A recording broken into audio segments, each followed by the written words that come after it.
Let's review some of the materials that you learn about partial derivatives. For a real valued function that is mapping from r square to r of two variables, there is no notion of derivatives for a function. The reason is you can see a point reach from multiple directions. So instead what we have is what we call partial derivatives. So we have partial derivative with respect to x and partial derivative with respect to y, which depend on the way in which we approach the point x naught, y naught. There are infinitely many ways a point can be reached in a two-dimensional plane. The partial derivatives are defined as follows.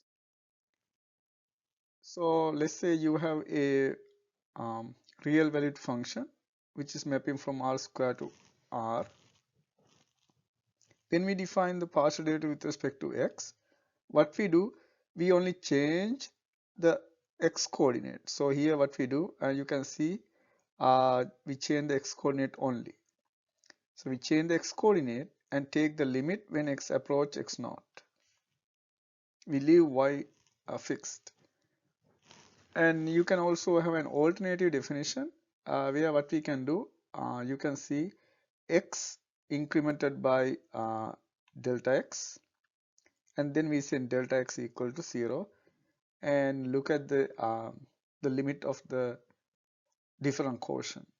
This different quotient, if it exists, is called the partial derivative with respect to x. Similarly, you can keep x fixed and change y. So then we have what we call partial derivative with respect to y. And again, we look at the limit when y goes to y naught of the different quotient. If the limit exists, we call this is a partial derivative with respect to y. Similarly, we can write in the alternative form, we change y, we increment y by delta y and look at the ratio. Take the limit when delta y goes to 0 of the ratio. If this limit exists, we call this is the partial derivative with respect to y. And you can see that this is the exact same definition that you learn in calculus courses. Let's look at some of the examples. So let's try to find the definition to find the partial derivative of this function fxy equal xy plus y. Let's try to find the partial derivative with respect to x and partial derivative with respect to y. So the partial derivative with respect to x, that means you change the x coordinate only. So we plug into the function and you can see that you increment x with delta x, leave y fixed, subtract the original function, and you can see you can simplify this. Y get cancelled out, and also there's xy term that also get cancelled out. We can cancel x term, so then you end up getting a delta x over delta x times y. This simplifies and you get y. So that is the partial derivative with respect to x of this function. So you can see what exactly happened is, since you are taking the partial derivative with respect to x, you take y as a constant and differentiate with respect to x. Similarly, you can find the partial derivative with respect to y. And now what you do, you keep x fixed and change only the y coordinate. That's the definition. And so we increment y with delta y with delta y, subtract the original function, simplify. So you're going to end up getting these two. So if you do the algebra, you can see this is what you get.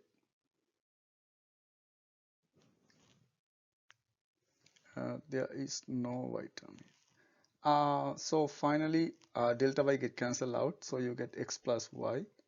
When y goes to 0, this is independent of y. So you get the same function, x plus 1. So that is the partial derivative of this function with respect to y.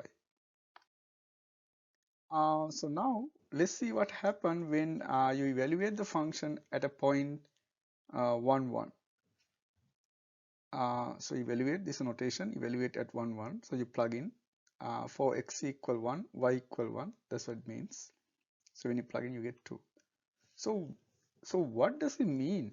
Because you can see that now you get a surface. So what this really mean? What does this mean? So to see this, let's look at the graph of the function.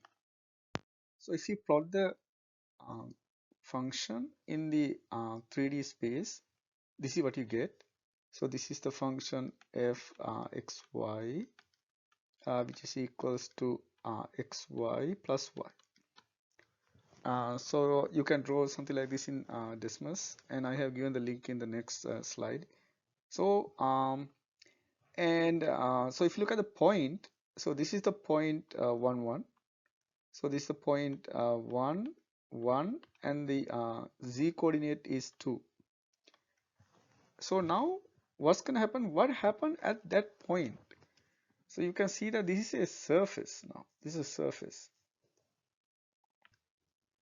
So to see what happened at the partial derivative, so this is a partial derivative with respect to y at 1 1. That means since the partial derivative, the x value does not change.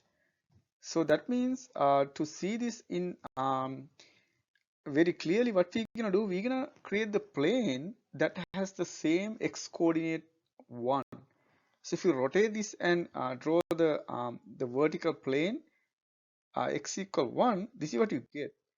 So that's the same curve. So you rotate it and then you draw the curve, you draw the plane x equal 1. So that's a vertical plane which has the x coordinate 1.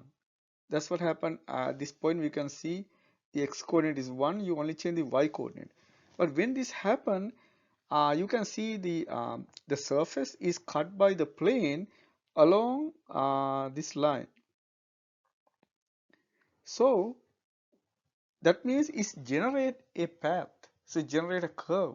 So you can see the slope of this curve at the point 1 1 2 is 2. That's what it means. So if you look at because there's a curve here, so you can see what the slope of that curve, and you can see that so it is actually 2 in this case. That's what this 2 means. So you cut the surface from the plane x equal 1, that generate a curve because of the cutting, and that curve is a line, is a path. That curve has a slope. So slope at that point 1 1 2 is 2. Okay, and then also you can look at the Desmos. You can follow this link and you can look at the curve and you can do experiment with it. So I would like to ask you to like do such experiment to learn this better. So you can find more links in the description also. Okay, so so let's try to look at a few cases, and you can see that you can also use the differentiation rules for partial derivatives as well. Uh, so let's try to find the partial derivative of x and partial derivative with respect to y of this function exy minus x squared. So if you use the chain rule in this case, you can see it is with respect to x, so you get e to the xy, and you take the derivative with respect to x, and then the other function also with respect to x, so you get exy times y minus 2x. And if you do the same one with respect to y now, so you get exy times x now, because x is a constant, you get x here, and then also you get 0, that means xy. And then also let's look at another problem. We have gxy, which is equals to ln 2x minus y. This is a natural log function. If you want to with respect to x, function goes down and take the derivative with respect to x. So you get 2. So that's the answer. And if you do with respect to y, function goes down. Now with respect to y, so you get -1. So that's what you get as the answer. And you can also see that you can also talk about higher order partial derivatives. So how we define higher order derivatives? We define the same way. We take multiple derivatives one after another. So for example, you can look at the second order partial derivatives. So what you do, you first take the partial derivative with respect to x, which is a function of xy, and then you take the partial derivative again with respect to x. We write in abbreviated form like this, so it's a what is a combined form. So daba is what we call daba.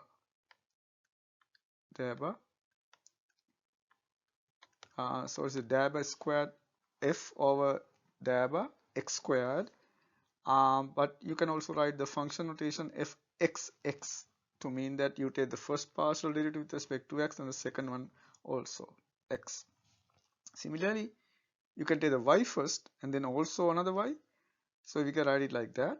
Daba squared f over daba y squared, which we can write as fyy. And then you can have mixed partial derivatives. You can take the x first and then y. So how we write it? So closer to the function is the one you start with. So you write daba x first and then daba y. So when you write the notation also, you can see x is close to f. So you write it like this way. So x first, then y. And similarly, you do y first, then x. So you y first and then x. So you can write it fyx, not xy. So you can see there are two partial derivatives. They are not the same in general. So not the same. Not the same in general. But there are so they are not equal in general. But if they are continuous, so if you know that they are continuous, then they are the same. So we need the continuity to guarantee that they are the same. So we need the extra condition that we can use in this course as well. And also this pattern can repeat, so that means you can have much higher order derivatives like third order, fourth order. We just keep doing this again and again. So let's look at some examples. So let's try to find the several derivatives of the function x e y minus y squared. So we do xx, yy, xy, yx, and also evaluate it at 1, -2. And also we find the fourth order derivative and see what's going to happen. So we start with the, so it's a fx. That means we keep y a constant. So if you do y a constant, so ey act like a constant. So it is, if you take it with respect to it, you get ey. Since y is a constant, this is 0. And then if y, now x is a constant, so that means you get xey minus 2y because x is a constant. So it's a y is a function of y, so you get 2y. And then we take the derivative with respect to x again. Since y is a function of y, so you get 0. And if you do y with respect to y again, so you see x e y, derivative of ey is ey, so you get that. And then a -2y going to give you a -2. And then f x y, that means you go to the x function, take the derivative with respect to y, so you get ey. And here again for the other one, what this means, you go to fy and take the derivative with respect to x now. If you do derivative with respect to x, you get ey and a 0. And you can see they are the same. fxy equal fxy equal fyx. Because these are continuous functions, so it works. And also we can evaluate. So you're going to plug in x equal 1 and y equal -2. So y equal -2, there are no x terms, so you get 1 over I squared. And then we're going to find the fourth order derivative. If we find the fourth order derivative, we need to find the third order derivative. So that means we need to take one more derivative with respect to y. Since the ey stays the same, it's ey again. And if you take one more y of that, you get ey again. So you just get ey for any time you take a derivative with respect to y. But if you take derivative with respect to x, it's going to be 0 because you're going to consider as a constant.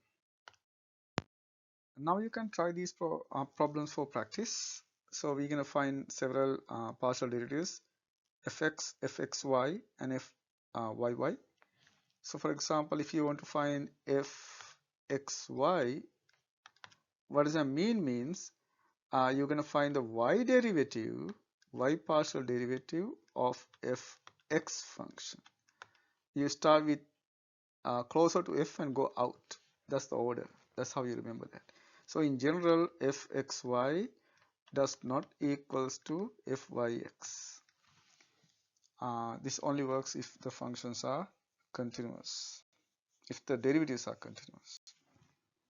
Okay, thank you.